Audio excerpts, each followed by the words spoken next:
வணக்கம். உங்கள் மாயா அஸ்ட்ரோ. கார்த்திகை நட்சத்திரம் உங்களை நீங்களே யார் என்று தெரிந்து கொள்ளக்கூடிய ரகசியம். கார்த்திகையில் துர்க்கையை வணங்கு என்கிறது ஜோதிட பழமொழி.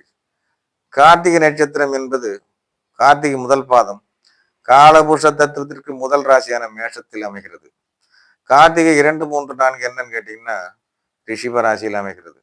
அப்போ கார்த்திகை 1ஆம் பாதனுடைய குணாதிசயம் எப்படி இருக்கும் அப்படின்னு தெளிவா நம்ம பார்த்தோம் அப்படின்னு கேட்டீங்கன்னா, மேஷராசிக்கு சொந்தக்காரர் செவ்வாய். கார்த்திகை நட்சத்திரத்துக்கு சொந்தக்காரர் சூரியன்.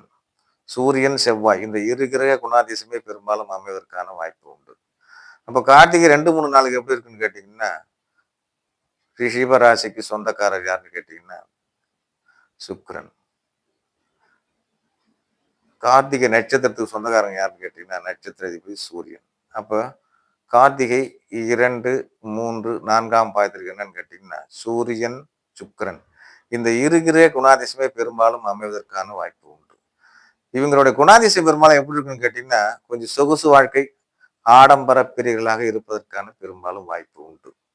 இதையே தான் நம்ம ஜோதிட பாடல் என்ன சொல்கிறது என்றால், வார்த்தைகள் உடையனாகவும் வழக்கறிந்து உரைக்க வல்லான், கூத்து மனத்தானாகவும் குணமுடைய கிளையானாகும், போர் தொழில் வல்லனாகும், புகழுடன் பொருளும் தேடும், கார்த்திகை நாளில் தோன்றும் கருத்துடை காளைதானே என்கிறது ஜோதிட பாடல். இப்ப என்ன குணாதிசயம் எப்படி சொல்றாங்க அப்படின்னு கேட்டீங்கன்னா, கார்த்திகை நட்சத்திரத்துல பிறந்தவங்க நல்ல வாக்குத்தன்மை உடையவங்களா இருப்பதற்கான வாய்ப்பு உண்டு.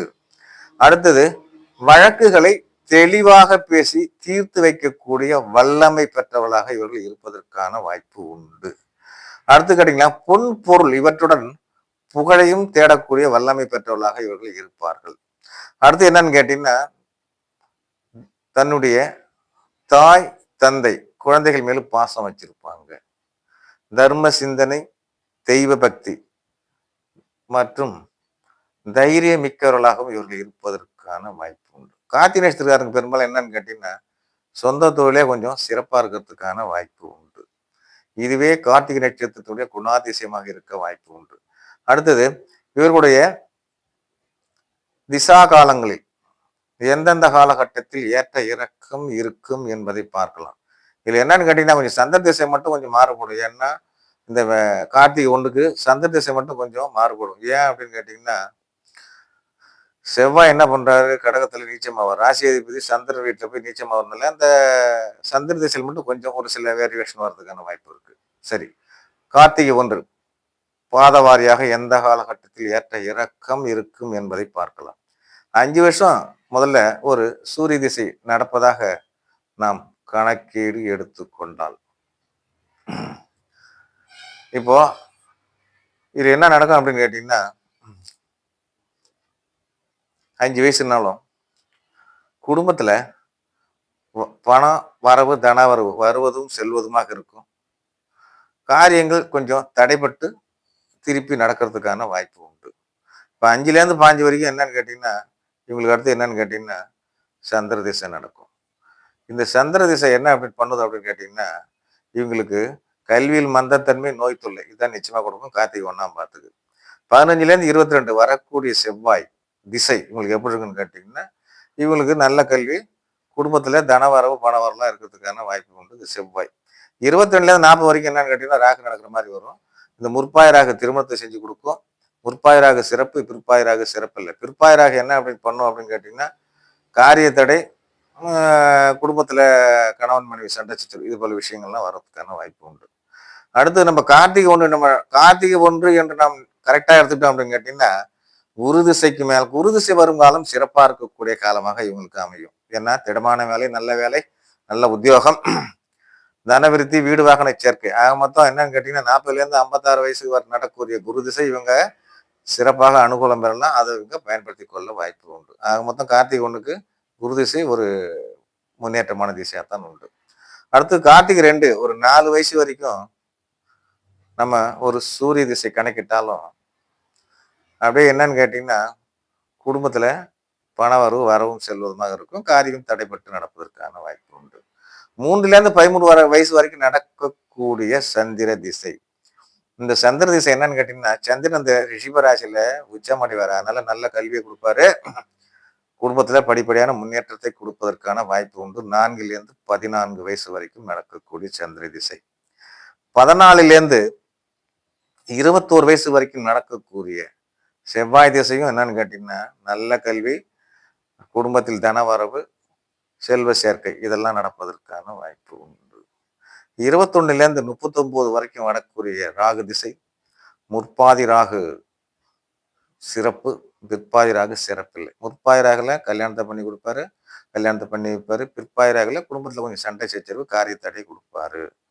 அடுத்தது பாத்தீங்க அப்படின்னு கேட்டீங்கன்னா, 39லேருந்து அதுக்கு மேற்பட்டு 39லேருந்து 55 வரைக்கும் நடக்கக்கூடிய குரு திசை இவங்களுக்கு நிலையான வேலை, தொழில் மேன்மை, வண்டி, வாகன விருத்தி இதெல்லாம் கொடுப்பாரு. அப்ப குரு திசை அந்த கார்த்திகை 2க்கு ஒரு சிறப்பான திசையா இருக்கிறதுக்கான வாய்ப்பு உண்டு. அடுத்து கார்த்திகை 3 ஒரு 2 வருஷம் சூரிய திசை குடும்பத்துல நல்லா இருக்குங்க, வர்றதும் போறதுமா இருக்கும். 2லேருந்து 12 சந்திரன் சிறப்பு, நல்ல கல்வி, குடும்பத்துல படிப்படியான முன்னேற்றம். 12லேருந்து 19 செவ்வாய் இதுவும் ஒரு நல்ல திசையை, நல்ல கல்வி, குடும்பத்துல தனவரவு பணவரவு இருக்கிறதுக்கான வாய்ப்பு உண்டு. 19 to 37 முற்பாதி ராகு சிறப்பு, பிற்பாதி ராகு சிறப்பை தருவது இல்லை. ரைட்டுங்களா? அடுத்தது 37லேருந்து 53 வரைக்கும் நடக்கக்கூடிய குரு திசை. இந்த 37 வயசுக்கு மேல இவங்க கார்த்திகை 3ஆம் பாத்துக்காரங்க பெரும்பாலும் நிலையான வேலை, நல்ல தொழில், தொழில் மேன்மை, தனவிருத்தி, வீடு, வண்டி, வாகன சேர்க்கை இதெல்லாம் அந்த குரு திசையிலே உங்களுக்கு எல்லாருக்கும் செஞ்சு கொடுக்க வாய்ப்பு உண்டு. கார்த்திகை 4 ஒரு வருஷம் சூரிய திசை, குடும்பத்துல வர்றதும் போறதுமா இருக்கும். ஒரு வயசுலேருந்து 11 வயசுக்கு சந்திர திசை, குடும்பத்துல நல்ல படிப்பு கொடுக்கும், குடும்பத்திலையும் படிப்படியான முன்னேற்றத்தை கொடுக்கும், நல்ல தன வசதி கொடுக்கும். 11லேருந்து 18 நல்ல கல்வியை கொடுக்கும். கார்த்திகை 4ஆம் பாத்துக்காரங்களுக்கு நல்ல கல்வியை கொடுக்கக்கூடிய இது இந்த செவ்வாய் திசை செஞ்சு கொடுப்பாரு. நல்ல கல்வி, குடும்பத்தில் தன வரவுலாம் இருக்கிறதுக்கான வாய்ப்பு உண்டு. 18லேருந்து 36 என்னன்னு கேட்டீங்கன்னா, ராகு முற்பாதி ராகு சிறப்பு, பிற்பாதி ராகு சிறப்பில்லை. 36லேருந்து 52 வயதுக்கும் வரக்கூடிய இந்த குரு திசை, இந்த குரு திசை உங்களுக்கு நல்ல வேலை செய்யுங்க. நல்ல கல்வி, நல்ல கல்வி, நிலையான வேலை, கல்வி பற்றிட்டு என்ன செய்யுங்க, நிலையான வேலையை கொடுக்கறதுக்கான வாய்ப்பு உண்டு. தொழில் விருத்தி, தன விருத்தி, வீடு, வண்டி, வாகன சேர்க்கை இதெல்லாம் இவங்களுக்கு இந்த குரு திசை செஞ்சு கொடுக்க வாய்ப்பு உண்டு. கார்த்திகை நட்சத்திரம் அடுத்து என்னன்னு கேட்டீங்கன்னா, கார்த்திகை நட்சத்திரத்தை சார்ந்த நீங்கள் வணங்க வேண்டிய தெய்வம் சுப்பிரமணியர், வணங்க வேண்டிய ஆலயம் திருநாகை, வழங்க வேண்டிய தானம் வற்றல் குழம்பு, அணிய வேண்டிய ரத்தினம் மாணிக்கம், உங்களுடைய அதிர்ஷ்ட கிழமை ஞாயிறு, திங்கள், உங்களுடைய அதிர்ஷ்ட திசை கிழக்கு, தெற்கு, உங்களுடைய அதிர்ஷ்ட நிறம் சிகப்பு, உங்களுடைய அதிர்ஷ்ட எண் 1, உங்களுடைய நட்சத்திர பட்சி மயில், உங்களுடைய பஞ்ச பட்சி வல்லூர். பஞ்சபட்சி சாஸ்திரத்துல இந்த வல்லூர், அரசு, ஊன் நடை இது போன்ற காலங்களில் எந்த தொழில் செய்தாலும் நீங்கள் சிறப்படையலாம்.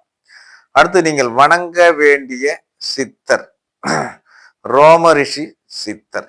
அடுத்து என்னன்னு கேட்டீங்கன்னா, நீங்கள் வணங்க வேண்டிய பைரவர் திருவண்ணாமலையில் இருக்கக்கூடிய சொர்ண பேரரை வணங்க சிறப்பை பெறலாம். அடுத்தது நீங்கள் வணங்க வேண்டிய சப்த மாதா வராகி. இந்த கார்த்திகை நட்சத்திரத்தை சார்ந்த நீங்கள் உங்களுக்கு எப்பெல்லாம் மன கஷ்டம் வருகிறதோ 3 எண்ணெய் கலந்து பூசணிக்காய் தீபம் வெள்ளிக்கிழமை 5 வாரம் போட்டு கார்த்திகை நட்சத்திரத்தை சார்ந்த நீங்கள் மென்மேலும் மேன்மையான பலனை அடையலாம் என்று கூறி மற்றொரு வீடியோவில் சந்திப்போம். நன்றி, வணக்கம்.